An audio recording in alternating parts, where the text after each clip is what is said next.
early on writing wise, you weren't thinking, I can't wait to have a completed screenplay. You were like, Sure. ooh, I have a neat idea. Like what sparked you early on Like early on with that script, or like in my like in your as of life in my when you were like, life? I want to write a movie, and like you sat down and started writing that, you weren't immediately like, oh, this sucks, but man, when it's done, I'm going to feel good.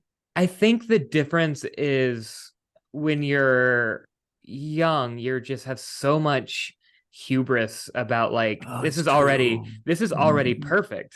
Like this is already like such a good movie. Like I people who listen to the podcast probably know like a little bit of the story, but like when I was in middle school, I entered a short story contest. The short story I entered was like, what if there was a fourth Naked Gun? Like it was like a short story based on Frank Drebin and the Naked Gun movies.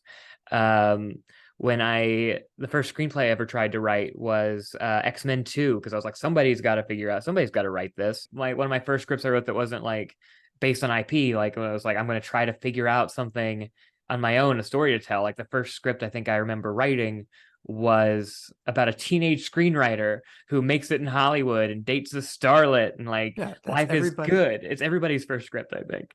I worked at Uh, a Wendy's for my senior year of high school, and there's a guy who everyone who worked at Wendy's only worked for.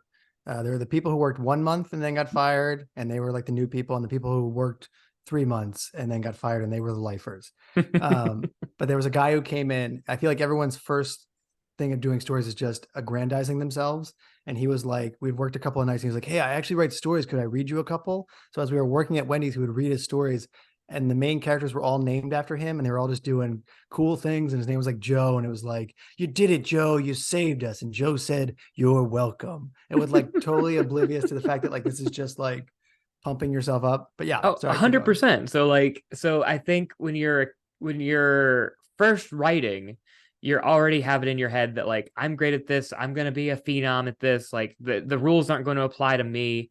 Um, and then as you get older and write more and start getting notes and start realizing how far you have to come along, you're like it's the reality of the business and writing kind of sucks a little bit of that joy out of the experience, but at the same time, you still are in love with the finished product and you're in love with movies and you want to be part of that world, but it's not the same. It's like learning how a magic trick works. Like you'll never love magic the same way, but you love it in a different way. And I think Ooh, that's kind of what it becomes.